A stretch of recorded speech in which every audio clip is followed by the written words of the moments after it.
Շատ կարևոր է քաղաքական առաջնորդների դերը հարցերի լուծման խաղաղ ճանապարհով տանելը։ Ինչքանով իրանք խիզախ կլինեն, համարձակ կլինեն, ինչքանով քաղաքական ժամանակավոր խնդիրները մի կողմ կդնեն եւ կնայեն ավելի ռազմավարական ապագայի խնդիրներին, սրանով պայմանավորված կլինի տվյալ երկրի հաջողությունները։ Փառք Աստծո, մեր երկու երկրի ղեկավարները ընտրել են այս ճանապարհը, երկրորդը եւ խաղաղությունը, ապագան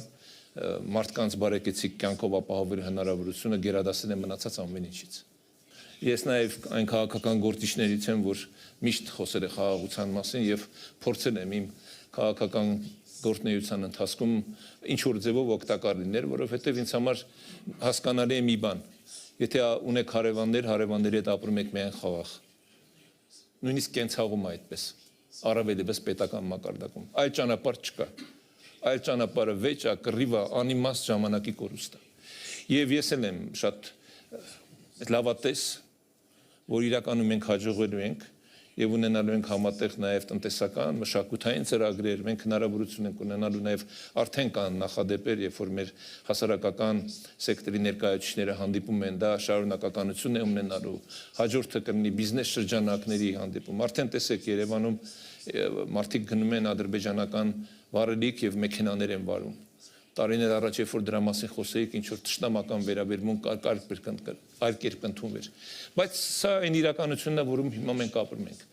Ինչ վերաբերում է խնդիրներին աշխարհի, իհարկե մենք հիմա ապրում ենք շատ տուրբուլենտ ժամանակաշրջանում։ Կովիդից հետո շատ բան է փոխվել եւ հիմա արդեն աշխարհի քաղաքական քարտեզում շատ փոփոխություններ են տեղի ունենում եւ կառավարման մեթոդների մեջ փոփոխություններ են տեղի ունենում եւ այստեղ առավել եւս խնդիրներ են ունենում փոքր երկրներ, այսպես ասեմ։ Բայց ես չեմ թերագնահատում փոքր լինելու հանգամանքը գործոնը, ինչ որտեղ նաև սա առավելություն է, որովհետև մեզ հնարավորություն է տալիս ինքնուրույն գործել, ինքնուրույն որոշումներ ընդունել եւ այդ որոշումները իրականություն դարձնել։ Կարող է զարմանալի թվա շատերին, մեծերի ազդեցությունը, բայց գիտեք, մեծերն էլ ունեն իրենց մեծ խնդիրները։ Մենք պետք է չմտնենք այդ մեծ խնդիրների մեջ։ Մենք մեր երկրի շահերից ելնելով մեր քայլերը պետք է անենք։ Ես խորհուրդ չեմ տալիս ոչ մեկին, եթե առավել եւս հարցնող չկա։ Ես տեսակետ եմ հայտնում եւ գտնում, եթե իսկապես երկիրը ունի ռազմավարություն, երկիրը ունի իր ապագայի նկատմամբ հստակ դիրքորոշում եւ նաեւ այդ քայլերի իրականացման մեխանիզմներ, ուրեմն իսկապես կարող ենք մենք այս բարդ իրավիճակներից դուրս գալ։ Ես չեմ բարձրացնում խնդիրը, բայց չեմ ուզում նաեւ ավելի բարդեցնել եւ ավելի գունավորել եւ դարձնել այնպես ապոկալիպտ իրավիճակ, որ անլուծելի մի հատ իրավիճակում ենք հայտնվել, երբ որ աշխարհը քանդվում է, չէ։ Ավելի վատ վիճակում է եղել աշխարհը։ Աշխարհը շատ ավելի վատ իրավիճակներ է տեսել։